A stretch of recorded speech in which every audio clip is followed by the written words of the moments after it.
Break के बाद अगली खबर की ओर आपको लिए चलते हैं। गाजा में हमास के खिलाफ इजराइल का सैन्य अभियान जारी है। वहीं गाजा में भोजन की कमी से भूखमरी और अकाल के लिए इजराइल को अंतर्राष्ट्रीय समुदाय का आक्रोश भी झेलना पड़ रहा है। इस सबके बीच हमास ने एक इजरायली बंधक का वीडियो जारी किया है। बंधक की स्थिति को देखकर इजराइल में लोगों के दिल दहल गए हैं। वहीं इजराइल और हमास युद्ध विराम के लिए अपनी अपनी शर्तों पर अड़े हुए हैं। इस सबके बीच शांति की आशा अभी कहीं नहीं दिखाई दे रही। ये रिपोर्ट देखिए।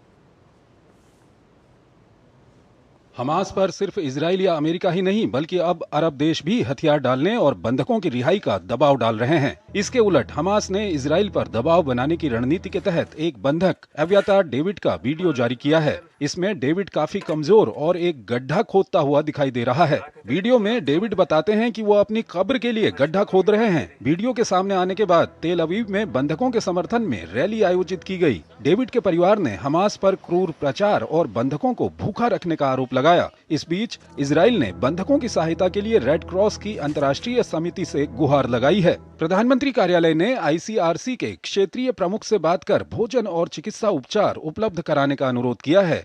इस पर जवाब हमास की तरफ से आया कि बंधकों की एजेंसी तक पहुंच तभी संभव हो सकती है जब गाजा के सभी क्षेत्रों के लिए मानवीय गलियारे खोल दिए जाएं।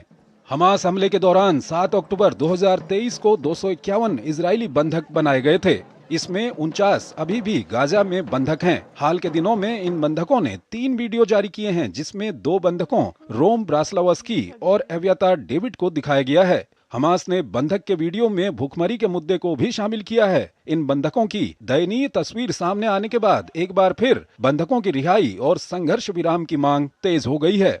इस बीच प्रधानमंत्री बेंयामिन नेतन्याहू ने बंधकों की रिहाई और हमास को जड़ से खत्म करने का संकल्प दोहराया है। कतर और मिस्र की मध्यस्थता में पिछले हफ्ते गाजा इजराइल के बीच सीज फायर को लेकर बातचीत बेनतीजा रही। हमास और इजराइल के बीच इजरायली सैनिकों की वापसी, गाजा में सहायता वितरण और स्थायी युद्ध विराम जैसे मुद्दों पर गहरे मतभेद बने हुए हैं। इजराइल ने हमास के हथियार डालने और गाजा में उसके शासन के अंत पर जोर दिया है, जबकि हमास इजरायली सेना की पूर्ण निकासी और गाजा में मानवीय सहायता पहुंचाने की मांग कर रहा है।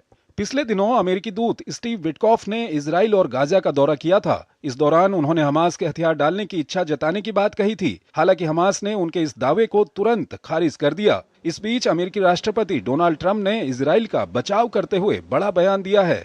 उन्होंने कहा है कि गाजा में इजरायली हमले नरसंहार नहीं हैं। हमास के आतंकियों ने वहां तबाही मचा दी थी और उसी के नतीजे में गाजा में जंग हो रही है। बहरहाल गाजा में लगातार हालात खराब होते जा रहे हैं। लाखों लोग भोजन, पानी और स्वास्थ्य सेवाओं के अभाव से जूझ रहे हैं। अंतर्राष्ट्रीय संगठनों ने भी चेतावनी दी है कि यदि स्थिति में तत्काल सुधार नहीं हुआ तो हालात बेकाबू हो जाएंगे। प्रोफेसर संजय भारद्वाज हमारे साथ जुड़े हुए हैं SIS JNU से, उनसे हम बातचीत करेंगे। संजय जी, अगर गाजा की हम हालात देखें तो वहां पर ये भूखमरी, अकाल, ये सब काफ़ी सुर्खियों में है। दूसरा, हमास की ओर से वीडियो जारी किया गया है एक बंधक का, उस बंधक की हालत भी काफ़ी खराब है। लेकिन इस सब के बीच दोनों पक्ष, चाहे इजराइल की बात करें, हमास की बात करें, अपने अपनी शर्तों पर अड़े हुए हैं। हमास कहता है कि हम हथियार नहीं छोड़ेंगे, इजराइल कहता है आप पहले हथियार छोड़ो, और साथ ही साथ बंधकों को भी छोड़ो। हमास कहता है ये हमारा लीगल और नेशनल राइट है हथियारों के साथ संघर्ष करना। ऐसे में कब वहां जंग खत्म होगी, कब वहां शांति आएगी? देखिए, मोटे तौर पे अगर हम देखते हैं तो ये 2 कैंप में डिवाइडेड है। एक जस्टिस कैंप की बात करता है कि हमारे साथ जस्टिस होना चाहिए, फिलिस्तीन को रिकॉग्निशन मिलना चाहिए। और ये बात मान के चलिए कि अभी कुछ दिनों से, पिछले वीक से 2-3 देशों ने, खासकर फ्रांस ने, कनाडा ने कहा कि हम फिलिस्तीन को रिकॉग्नाइज करेंगे आगे आने वाली मीटिंग में।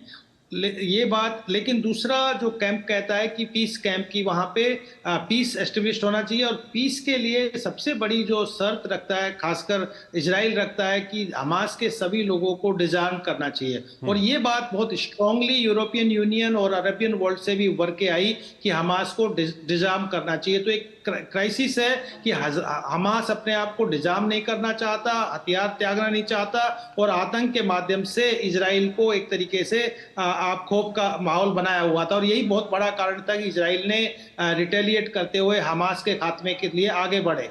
कोई कई संगठन आए, हिजबुल्लाह आया, हुती आया, लेकिन उनकी पार नहीं पड़ी। जो तीसरा जो बहुत महत्वपूर्ण पक्ष उभर के आ रहा है वो ह्यूमैनिटेरियन क्राइसिस था, और उसमें एक पक्ष था कि जो जितने भी जो सप्लाई चेन है ह्यूमैनिटेरियन जो असिस्टेंस भेजने का, उसके ऊपर इजराइल पे दबाव पड़ रहा था कि आप उनको खान पान की वस्तुएं जाने दीजिए, हर एक तरीके के ह्यूमैनिटेरियन कॉरिडोर को खोल दिया जाए। लेकिन जिस तरीके से डेविड का जो एक वीडियो आया है, ये उससे ये बड़ा खौफनाक है कि एक व्यक्ति को इजरायलीज को बंदी बनाया गया और उन्हीं से ही अपने लिए कब्र खोदने के लिए मजबूर किया जा रहा है। तो एक बहुत बड़ा इंटरनेशनल ह्यूमैनिटेरियन क्राइसिस यहाँ पे खड़ा है, और मुझे लगता है कि आतंकवाद के साथ साथ इस तरीके की संजय जी, ये कहीं ना कहीं एक जो बातचीत हो रही है वो केंद्रित है हमास को डिसआर्म करने पे, हमास को इस पूरे सिस्टम से हटाने पे, और ये कहीं ना कहीं उस बातचीत को डाइवर्ट करके अकाल और भूखमरी इस ओर ले जाने की एक कोशिश के तौर पर नहीं देखते आप इसको?